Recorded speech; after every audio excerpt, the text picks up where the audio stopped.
our panel discussion. And I wanted to briefly introduce our fabulous moderator, Susan Wright.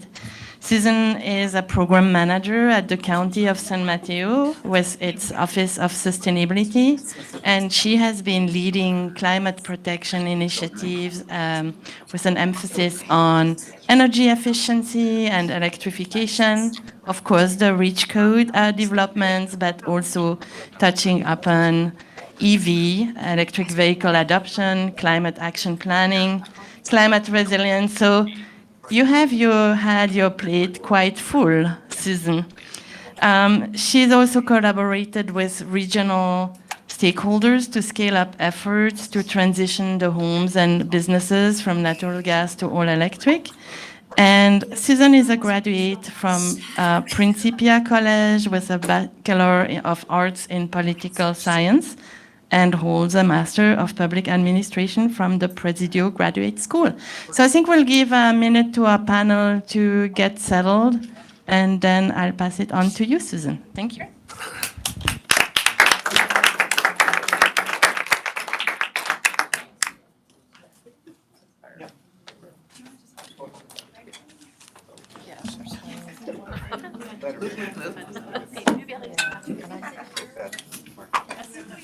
We have enough chairs.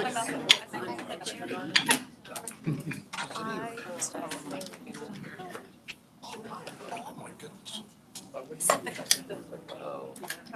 Number of council kind of person. Oh, sure. If that's easier, then we'll have fancy. Oh, yeah, sure.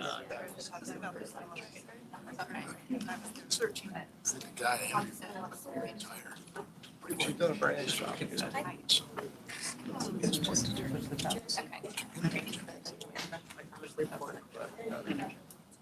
I think Foster said.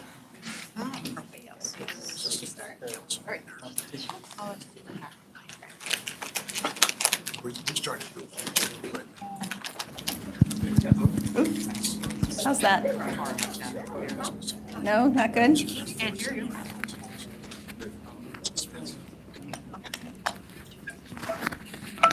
Can you hear me? How's that? Okay. Folks getting snacks? Yeah, we're right on time. Okay, thank you so much for inviting me to moderate. Really happy to be here, and it's so inspiring already to hear the previous talks. What we're going to do is have each of the panelists introduce themselves and just explain how their work relates to building electrification as a starting point. Why don't you go ahead? Sure.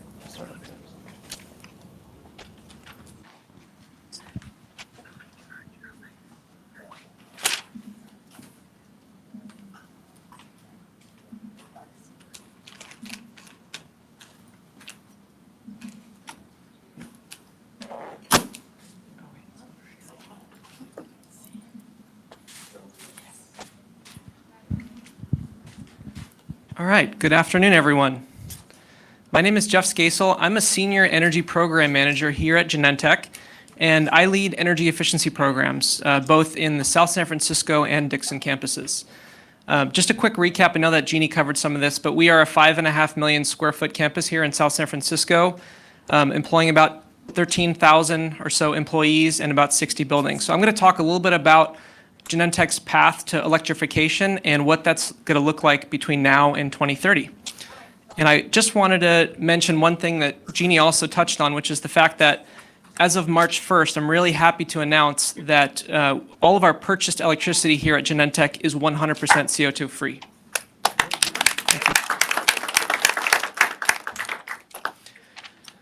So a little bit of where we are at today. Our current demand is 32 megawatts. We've got a lot of planned projects between now and 2030, and I just want to lead you on that journey between what it's going to look like today and what it's going to look like over the next 8 years.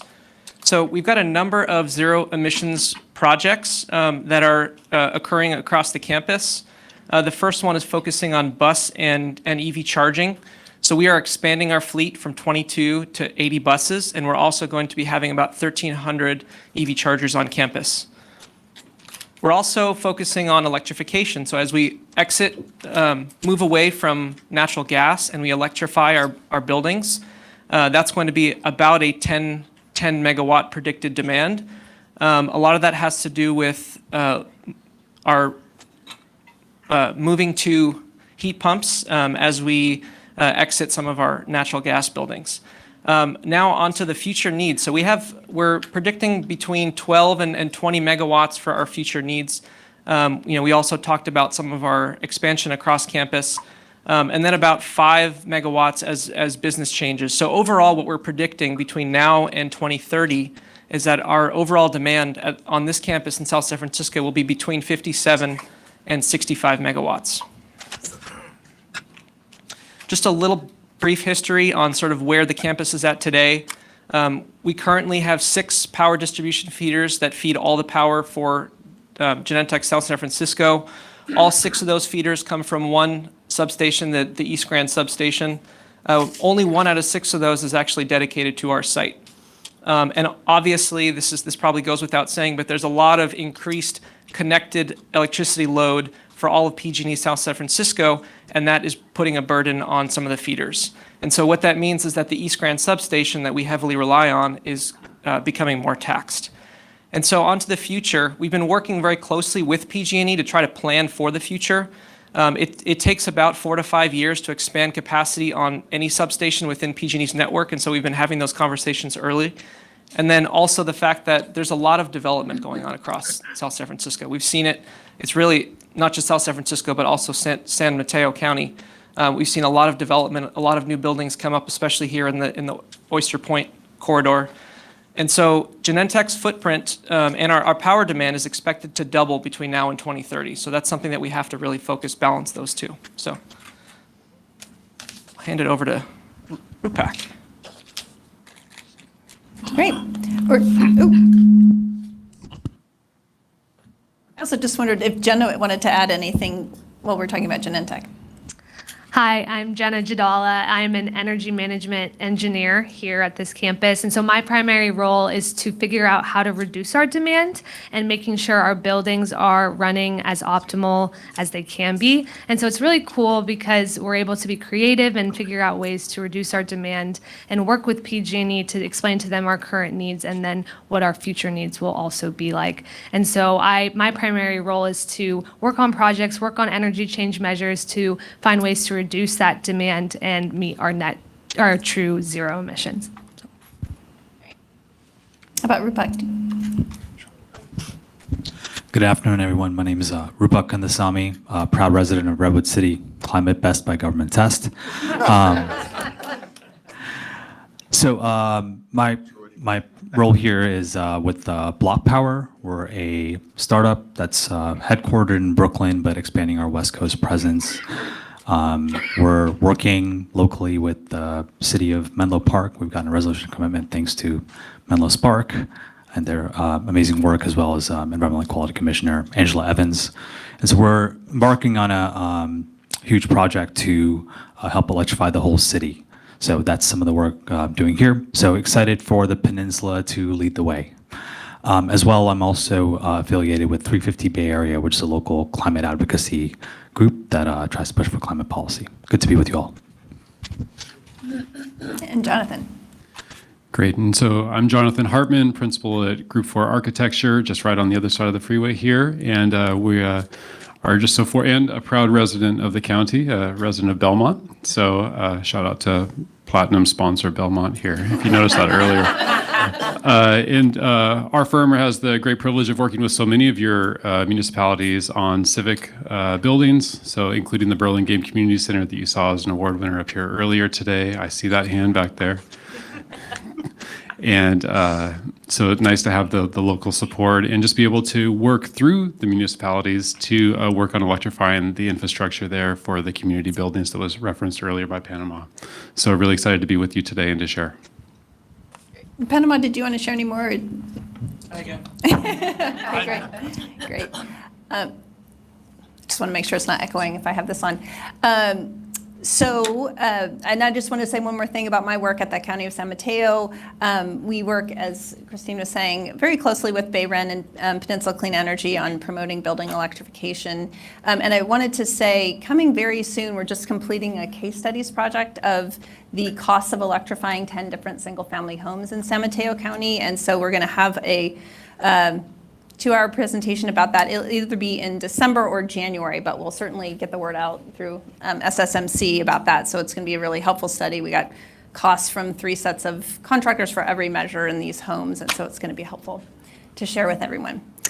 Okay, so as we dive into questions, Christine thought it would be helpful to just mention very briefly an example of the challenge of actually working on one of our own homes, of trying to electrify. We all are working in some way professionally on this work, but so I just wanted to give the example. Also a proud resident of Belmont here in the county, but for me, we recently wanted to get solar for the home, needed to first get a new roof, got that going in the summer.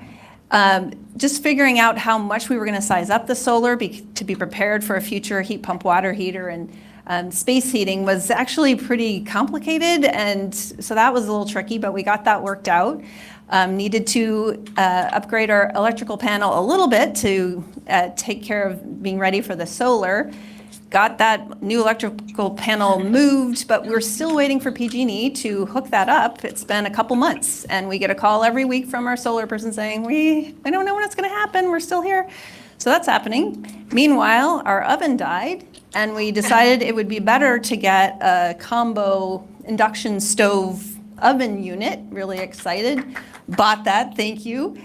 But we need to switch a circuit or make a circuit bigger, so we need to wait for the electric panel to be done. So we have this induction stove sitting in our kitchen just kind of waiting, using the toaster oven and realizing Thanksgiving's coming, and so we're just going to have pork tenderloin this year.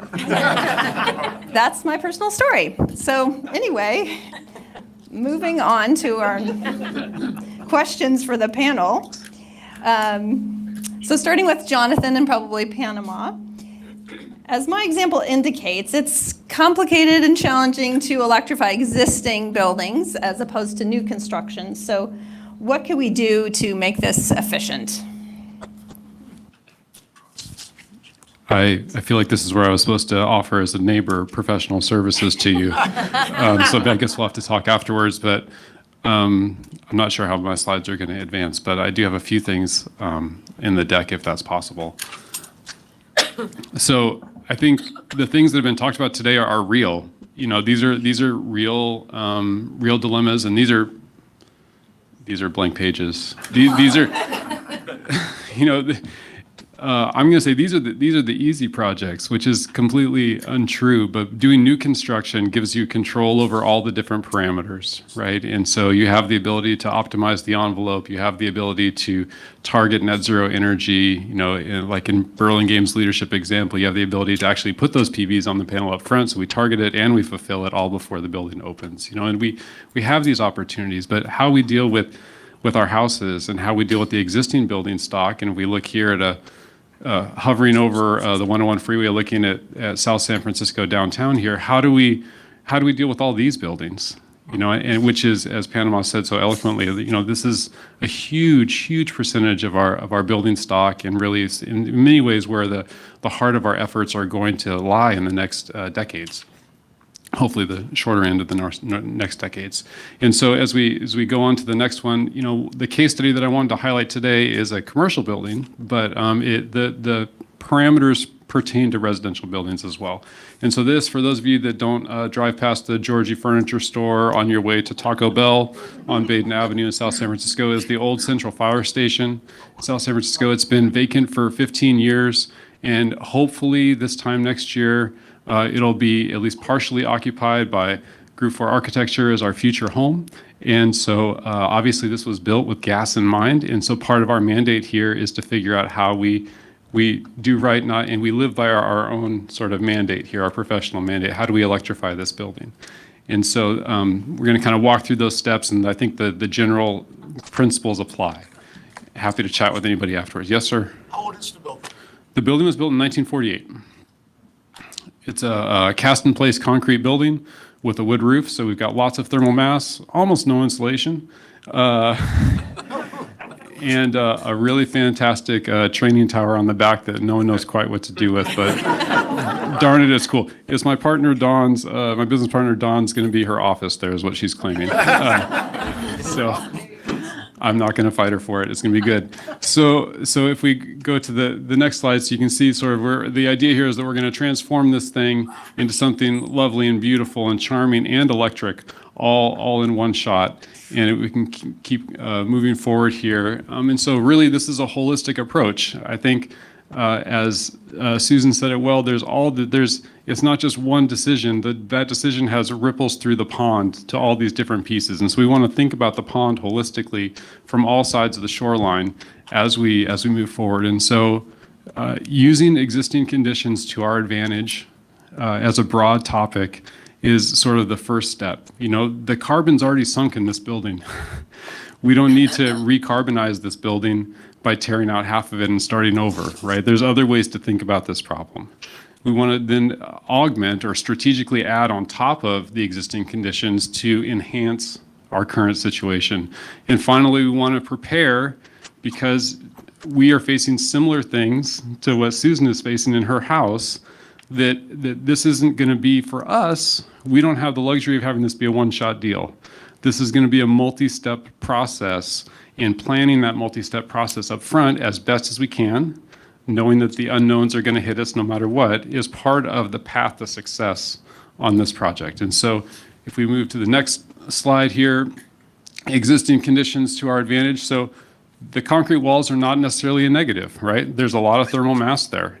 There's a lot of ways that we can use that thermal mass to our benefit from an energy standpoint. Buildings blessed with operable windows, darn it, we're going to use it. Not every office has that opportunity. But those are things that begin to lower our energy load. We can strategically make augmentations or adjustments to the building as part of our renovation project in order to enhance the building's capacity and therefore lower its energy demand. And the reason that we want to do that is because, just like Susan's house, this building has only 400 amps of power for 10,000 square feet, and it's single phase. So if you think about what that means, that's, you know, six houses worth of energy, and you all have at least 100 amps in your house, if not 200, if not 400. And we've got 400 for the whole building, right? So how are we going to accomplish that? So we start by doing some extra insulation because we're already, as Susan said, we're going to replace the roof in anticipation of some other things. We're going to add insulation when we do that. We're going to add ceiling fans to lower demand on the HVAC system. And then, I think, trying to piggyback on Panama's point, heat pump, heat pump, heat pump. Right, heat pump is part of the key here. And it's the key not only for HVAC, but also for the heating hot water. And one of the fascinating things that has come out of our work over the last several years is that we talk about heat pumps. We've talked about heat pumps a lot for air conditioning historically. But the truth is that the same amount of energy that you use a heat pump for air conditioning is the same amount of energy that you use for a heat pump for heating. In other words, the connection point is the same, right? So if your house already has air conditioning in it, if you already have that circuit breaker that's the right size, right, then switching to a heat pump for a combination of air conditioning and heating doesn't necessarily require a larger electrical connection. It just requires a different way of using that connection, right? Because the heat pump is working in one direction for air conditioning and in one direction for heat, in the opposite direction for heating, right? And so there's a benefit there. And so I think there's a philosophical logjam that says, well, I can't do it because I don't have all the right parts and pieces, but half of us have the right parts and pieces already. We just aren't thinking about those parts and pieces in a way that we can apply them forward. And hot water is the same thing. The hybrid hot water heater is amazing. There's a couple of different technologies for that, for using heat pumps. One of them has the heat pump outside the house. One of them has the heat pump directly in the unit. There's different pros and cons to those systems. But we can do a heat pump on a 15 amp circuit. We almost all have 15 extra amps in our house right now. It's just a matter of rerouting that 15 amps to where it needs to go, right? 15 amps is less energy than what you have conserved by converting all of your lights to LEDs. Right? So if your house was planned for incandescent lights, like my house was, then when you converted to LEDs many years ago, that energy delta, that capacity within your house is sitting there waiting to be used by something like a water heater, right? So pretty cool. And then we prepare, like Susan said, for incremental improvement. So we prepare for a future electrical service upgrade that allows us more flexibility, that allows us the opportunity to do PVs on the roof, and that allows us to have on-site energy storage as that becomes a more viable and sustainable thing, because we certainly are moving past just pure sustainability in the way that we've talked about over the past years, but also moving towards resiliency as we look forward, as was talked about for others. Panama, what did I miss? Anything? I'm good? Okay, so just looking at some of the, I'm an architect, so we have to have pretty pictures, right? So this is actually Burlingame Community Center as an example, but you can see the ceiling fan here augmenting. The dance room upstairs, we can go to the next one, LED lighting. The nice thing is these are places you can go and visit if you need some inspiration. Yeah. So electric commercial kitchens in public facilities, this is a real thing. And kudos again to Burlingame for taking a leadership position on this and figuring out how to do it. And this is one where we talked a fair amount today about induction. And so how do we move from induction in a community facility? How do we move towards induction in a community facility? So this is actually an interesting incremental approach, because not everybody's pots and pans right now are compatible with that. So the building is ready for induction. This range happens to be resistance, so that it's the most compatible and the most beneficial to the community. But this stove has a finite life, like everything else in our lives. And so the building's ready for induction when the community's ready for induction moving forward, which is super exciting. And then here's for when you all come and visit us next year. Hopefully our office looks something like this in the firehouse. So, thanks for the opportunity.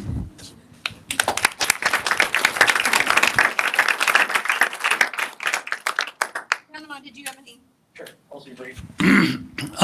What I'll say is, it'll never be harder than right now to electrify your home. Right? It's only going to get better from here. I mean, we have 95% market share for gas, and most of the rest of it's propane across this state.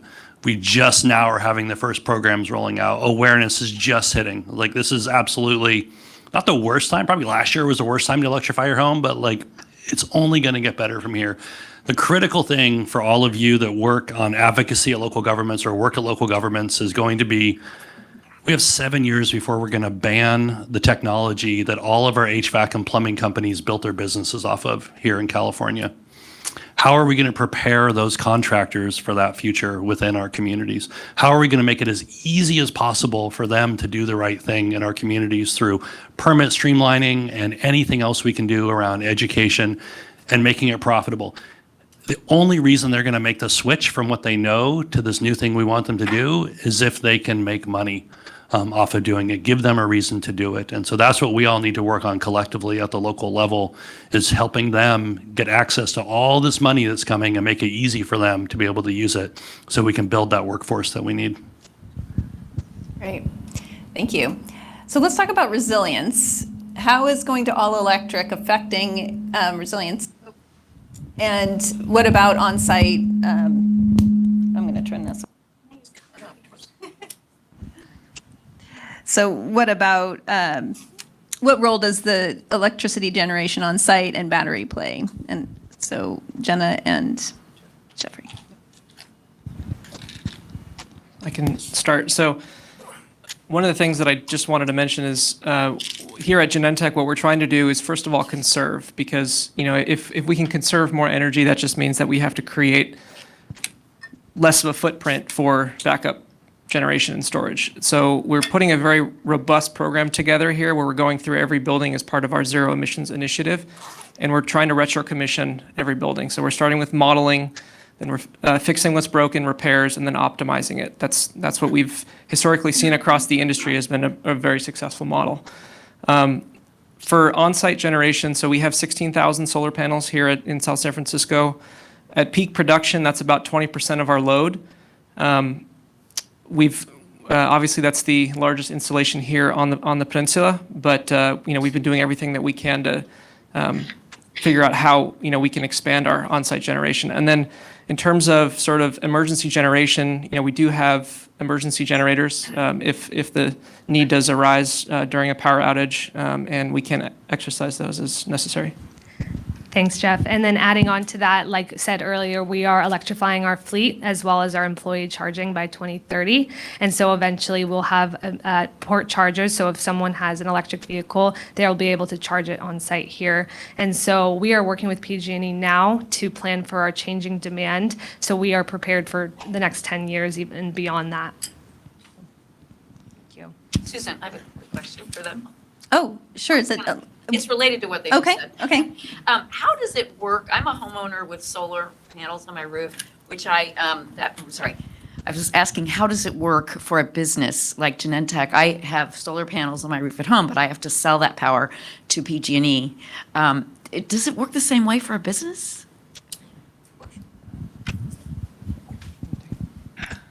So we've enrolled our PV system in basically net metering, the NEM system, so we can offset. We don't have any buildings where we produce more than we generate, and so what that means is we basically pay the net between what we produce, either outside on the building roofs or on structures like we have for some of our parking buildings, and then we would basically pay the delta between what we consume and then what we produce. Thank you. Okay, so let's get to Rupak. And we've been talking about technical issues, but Panama brought up some equity issues. And how do we make this transition to an all-electric future while not leaving communities behind? Thank you. So just a bit of history and background. So with Block Power is a building electrification startup that started in Brooklyn. The company's history was really in helping bring electrification to lower and moderate income communities that often get left behind. And as part of our Menlo Park project locally, we're also having a huge focus on Bellhaven. So with that as background, a quick thought exercise, think about a recent technology that you may like or came out. And if you think about the adoption curve, it often starts with the high end of the market. You think about Tesla and the Roadster, et cetera. So I think for building electrification, we're trying to change that. So, and we're doing some of the right things. So the policies that we're putting forth as far as incentives at the national level, at the California level, especially in San Mateo County, do reward adoption of building electrification for lower and moderate income communities. So that's one aspect of it, and there's some financial aspects that still need to be figured out. But the second and most important part of it for me is, Block Power, a lot of Block Power's work historically has been grounded in community organizing. Both of our founders were community organizers, and it's really in listening to communities and building trust. So listening and building trust as you set policy and evolving that policy as you move forward to design programs is a real key. So as an example, in the city of Menlo Park, we have recently developed a community advisory board. We had our first meeting a few weeks ago. So someone in that meeting asked, okay, so we're going to put in induction stovetops or induction stoves. So what does that do for certain communities who have different cooking practices over open flames, right?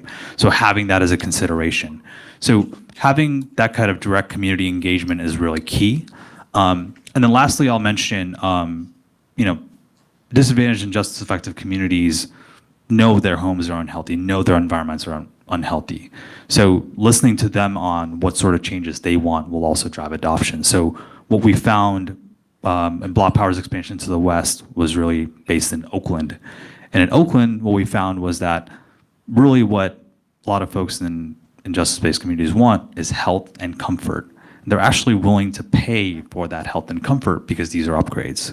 So I think a big challenge for us is we've been really grounded in efficiency. Efficiency is important because we don't want to blow out our electricity grid and make it 3x as big as where it is now. But at the same time, we should be realistic, right? Significant parts of our homes don't have air conditioning, and air conditioning is a health upgrade, it's a comfort upgrade, it's a safety upgrade. So Emphasizing the upgrade part of it is also another aspect of it. Pamela, do you have any comments about this one?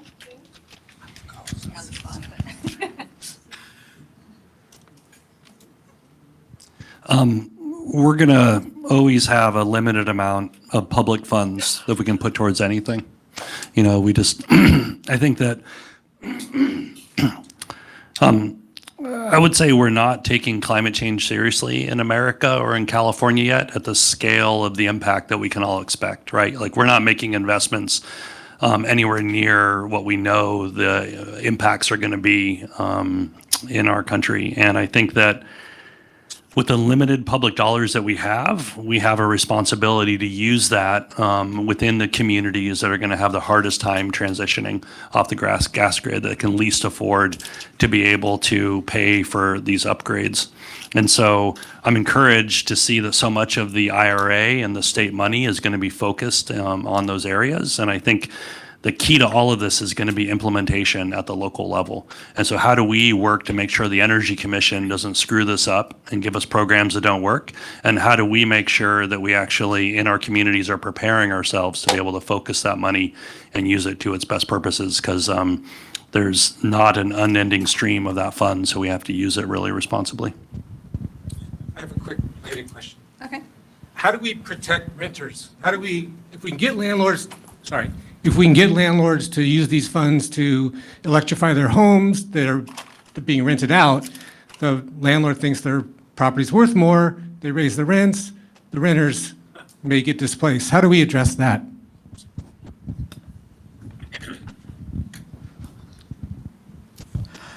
Great question. So I'm a renter in Redwood City, and a couple of years ago when the wildfires happened, I found myself, we got a portable heat pump, which is a technology I happen to know about because I happen to be in this industry. The amount of time that I spent around my apartment running around, putting the heat pump up, setting air filters, et cetera, it's also a waste in time, so it's another burden on communities. So that being said, that there is a misaligned incentive between building owners and renters. So I think in the short term, what this could look like is, as Panama mentioned, a lot of heat pump technology will be near free. So advocating for that and pushing for that through to building owners might be one thing.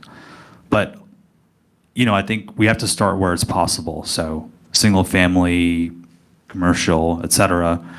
And then, eventually it's our job to bring down the cost curves, the same way it's happened with solar and wind and batteries.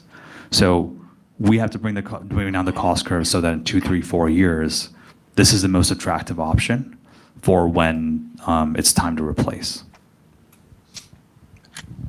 Another question? Okay. Sure. I'm Rick Bonilla. I'm the mayor of the city of San Mateo. I have a question because I heard Panama talking about completing the circling. Now, while we're looking, especially in Menlo Park, which is getting closer to actually doing construction, I think that's what you're looking at and talking about now. How are we doing with creating the high road jobs, right? Where people are trained, skilled professionals doing work that's electrical work, that it's safe, and making sure that this is, benefiting our entire community, right? How are we doing with that right now? That microphone's back there.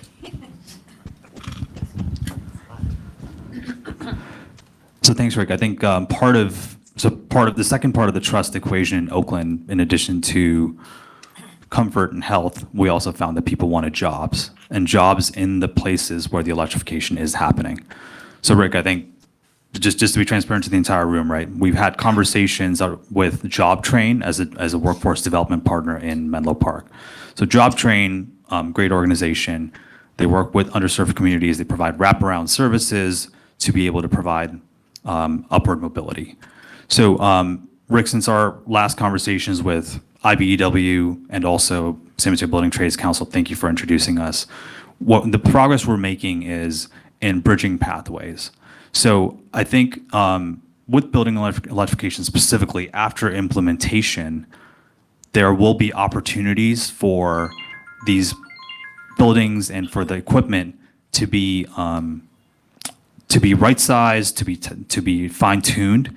So there will be ongoing labor throughout the course of these, even after installation. So that's one thing. Second, I think providing a union pathway is something we're talking about with JobTrain. So while JobTrain is our workforce development partner, JobTrain already provides union pathways for some of the top graduates. One of the specific things that they're running into from having more folks go into union labor is actually math skills. So as an example, through a bunch of conversations, through a set of 3 or 4 conversations between JobTrain, between Menlo Park, between Building Trades Council, IBEW, we found out there's one specific thing that's a barrier. So as we determine the set of pathways and workforce pathways, we have to find out the specific things that may prevent people from moving forward. But that being said, there is also a state allocation of $4.5 million that came from State Senator Josh Becker towards the Menlo Park Bellhaven program, and all of those dollars, when they're spent, will be prevailing wage. Okay, see a question here. Can I go backwards to you, Susan, and ask the approximate cost of what you're doing to retrofit your house to electricity? She's asking what the approximate cost to retrofit my house. We haven't done the pricing for the whole thing.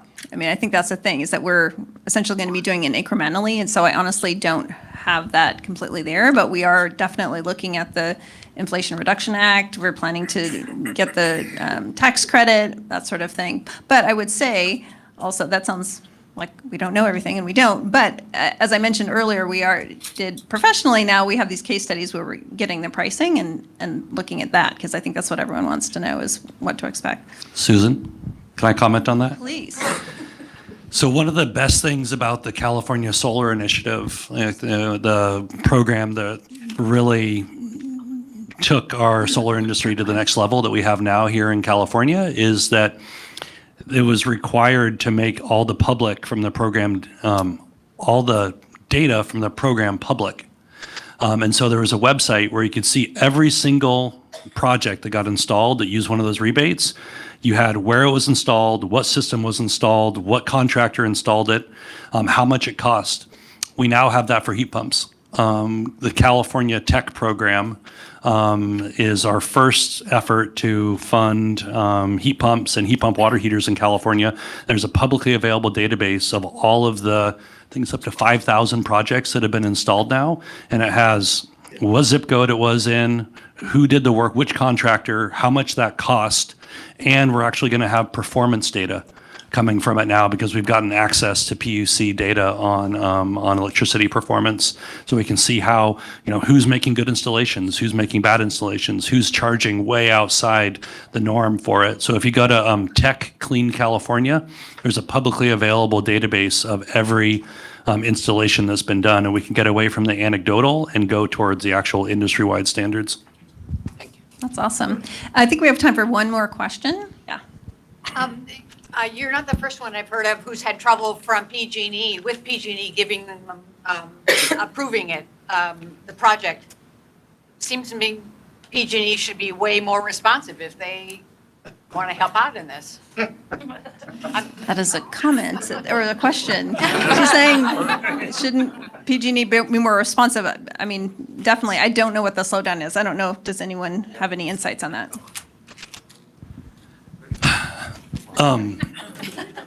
So sometimes in these community events, I like to say, our membership is utilities, manufacturers, design and construction community, NGOs, and local governments. And so our members are the people that bring you the gas that you hate, to supply the appliances you're trying to ban, and design the buildings that have the gas in them. And they're all fighting to get rid of gas. PG&E is in a tough spot. I mean, no shocker there. They have built out 100 years of gas infrastructure that they are now trying to abandon and get away from.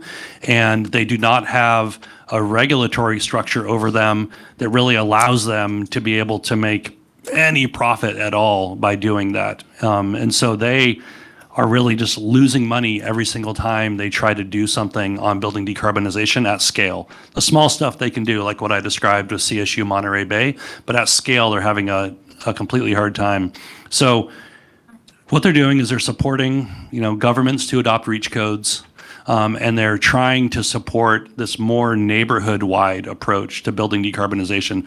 The challenge that they face is they're afraid that we're all just going to replace our furnaces and our water heaters with heat pumps, and we're all going to cling to our stoves as much as we can.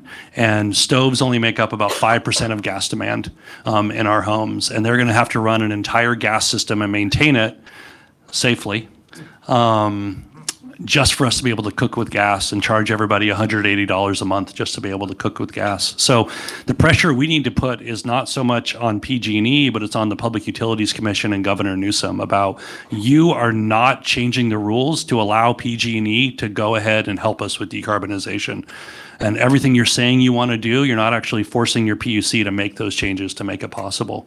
So PG&E wants to do it, but they're really held back by the Public Utilities Commission right now. Wow, that's helpful. I see so many more hands, and we totally have to wrap up. I am really sorry. Yeah, we do. I'm sorry. We could talk all afternoon with these experts. So great. I'm going to wrap us up with this rapid fire round.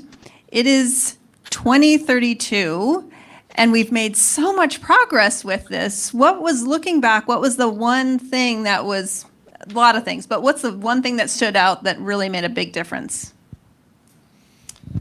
That's a very tough question to answer, but I will start off by saying that if it's the year 2032, then Genentech will have already achieved our 75% greenhouse gas reduction targets, right?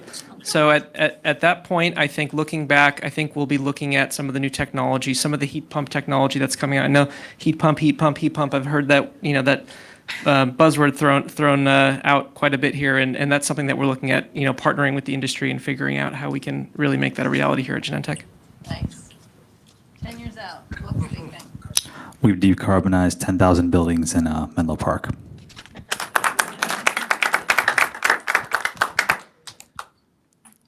I think getting over the education barrier, dispelling the myths. And I think that when we dispel the myths, the progress moves much more smoothly. I think in the year 2032, new technologies will be a lot cheaper than they are now. I think the key point will be utility business model reform. We've made the changes so that PG&E and other utilities are able to do this at scale, bringing in capital markets with a ton of money for high road jobs with good quality installations, and we're taking entire neighborhoods off the grid at once.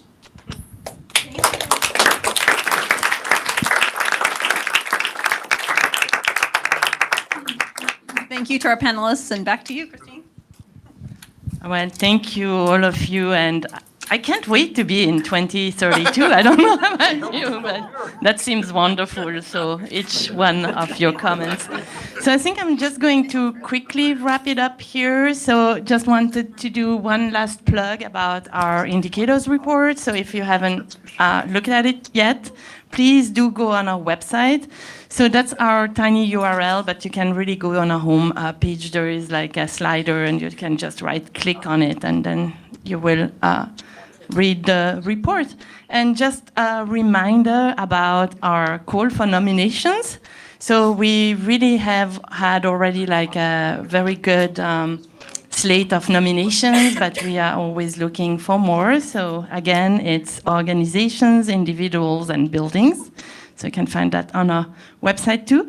And I think with that, I wanted to thank all of you, because I think in 2032, I actually think the one thing really that makes a difference, it's going to be you, and you, and you, and you, and me. So, thank you for sharing all your expertise and insights with us. Again, wanted to thank Genentech, and a shout out to my staff again. Where's Jill? Jill organized all the food and drink. Where's the wonderful Jill? Okay, here she is. And then, of course, Sarah, who worked tirelessly on the report. So thank you so much. And I think with that, Jenna, how do we do with the Genentech tour? Rachel will meet us outside, and she'll be giving the tour starting outside this building. Are there still spots available? I know there were 30 spots, and some additional were still left, so I'm not sure if they're still available.